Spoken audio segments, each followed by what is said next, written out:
Salut à toi et bienvenue dans cette dernière partie de la vidéo axée sur comment bien récupérer. On a parlé de ce qui étaient les piliers principaux. Donc j'en définis trois mais on peut en faire comme deux. Donc nutrition slash hydratation et sommeil.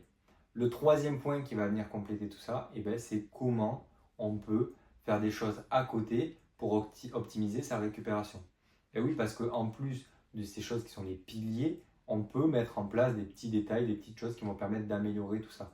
Encore une fois, je tiens à le rappeler, ce n'est pas parce qu'on va mettre en place ce qu'on va voir dans cette vidéo que si on ne fait pas les autres choses, en gros, si on ne fait pas un bon sommeil, une bonne nutrition, hydratation, ce qu'on va vous montrer aujourd'hui, ça va servir à pas grand chose. Ok? C'est vraiment les deux vidéos d'avant qui sont vraiment importantes, sommeil, hydratation, nutrition, qui vont vous servir à avoir une bonne récupération. Ça, c'est secondaire, mais si on peut le mettre en place, c'est quand même cool. Donc, pour ça, j'ai regardé les termes et donc on va parler de modalités actives et de modalités passives. Donc, de comment est-ce que vous pouvez faire des choses de manière active, de la récupération active et de la récupération dite un peu plus passive. Pour ça, récupération active, vous l'aurez compris, c'est des footings en très basse intensité. Zone 1, début de zone 2, et vraiment très très tranquille. Vous pouvez également faire tout ce qui va être vélo, hyper bien, vélo. C'est un sport où vous pouvez avoir une intensité beaucoup plus basse qu'en course à pied. Vous n'avez pas de choc et ça va vous permettre de récupérer tout en faisant du volume. Natation, hyper chouette aussi. Pourquoi? Parce que en plus de ne pas avoir de choc, en plus d'avoir une intensité relativement faible, ça va avoir un rôle un petit peu de massage, de drainage au niveau de vos jambes, etc. Et donc, ça optimise encore plus la récupération.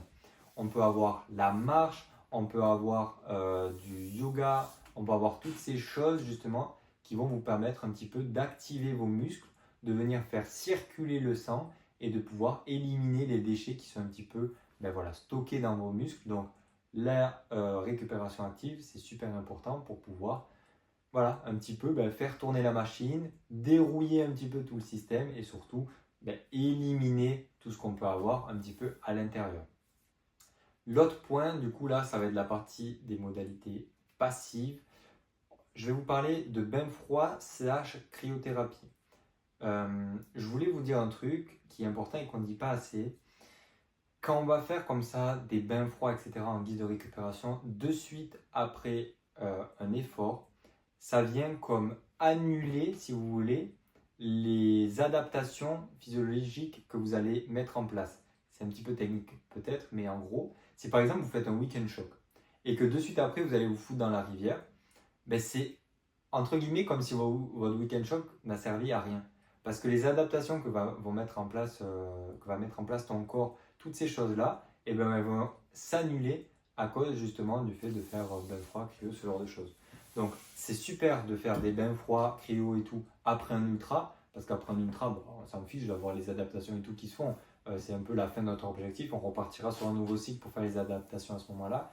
Mais après des week-end chocs, etc., je vous conseille plutôt de basculer sur des modalités actives avec quelques passifs qu'on va pouvoir citer. Mais les modalités actives, c'est la priorité. C'est vraiment les choses qui fonctionnent le mieux. Aller faire un footing, ça remplacera, faire des massages et tout, ça compensera jamais le fait de faire un petit footing, ce genre de choses, quoi. C'est vraiment des compléments.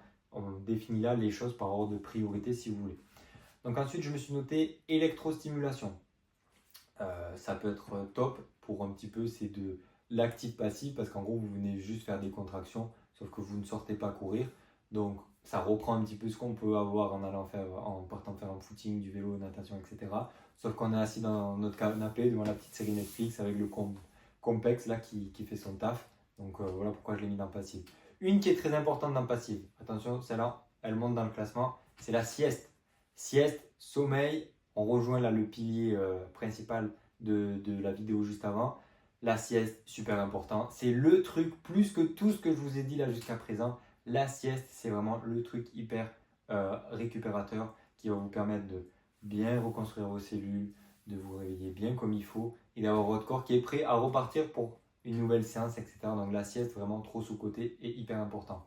Et ensuite, on va pouvoir retrouver le massage, soit automassage, toujours en direction du cœur. Donc en général, quand on fait les jambes du bas vers le haut, sinon vous pouvez aller voir des kinés. Sinon, suivant quand est-ce que vous faites, vous pouvez faire avec les rouleaux, ce genre de choses. Bref, les balles de tennis, plein de choses. Attention à ne pas faire des massages trop en profondeur après avoir cassé les fibres, parce que sinon vous venez juste exploser tout ce que vous avez fait. Donc massage doux, ou alors on va voir un masseur ou un kiné professionnel et qui fera toujours mieux le taf que vous. La leçon à retenir, c'est du coup que on a parlé des 2 piliers principaux pour votre récupération, dans laquelle on peut avoir des choses que nous on va mettre en place. Sommeil, on l'a vu, on pourrait le mettre sieste, on pourrait le mettre dans la partie sommeil, mais même c'est une modalité passive parce que on dort, on fait rien. Mais vous voyez que c'est vraiment le truc le plus important. Ensuite, la récupération active, c'est vraiment chouette parce que ça va vous permettre déjà de pourquoi pas faire un autre sport, donc de varier un petit peu les sports que vous allez pouvoir faire et ça va vous être utile pour votre préparation en trail sans pour autant faire que du trail. Donc ça va vous servir de ce point de vue-là. Et puis ça fait tourner la machine, ça déverrouille, ça permet de prendre l'air, c'est toujours chouette. Sinon, massage, complexe, donc électrostimulation, ou alors bain froid, mais attention à quand est-ce qu'on l'utilise. Bref, je vous laisse me mettre en commentaire quelle est un petit peu votre routine là, active, passive que vous mettez en place pour avoir une bonne récupération vous de votre côté. Et puis sinon, nous on se retrouve demain pour une prochaine vidéo. D'ici là, abonnez-vous, mettez votre pouce bleu si vous avez aimé cette vidéo et que vous souhaitez d'autres, du coup un petit peu vidéos dans le futur sur la récupération, même si là je pense qu'on a pu faire un beau tour de tout ce qu'il y avait à voir. Si vous voulez plus d'infos là-dessus, vous posez vos questions sur Instagram, sur WhatsApp, vous avez tous les infos en description. Sinon, la formation Road to Ultra est faite pour ça. Je reviens là-dessus, mais toute la partie récupération, il y a un module dédié beaucoup plus détaillé que tout ce qu'on a pu voir et fait avec la nutritionniste, fait avec notre kiné, fait avec notre coach sportif, donc vraiment des professionnels du domaine qui vont vous parler de ces choses-là. Bref, on se retrouve demain pour une nouvelle vidéo. A plus, bye bye.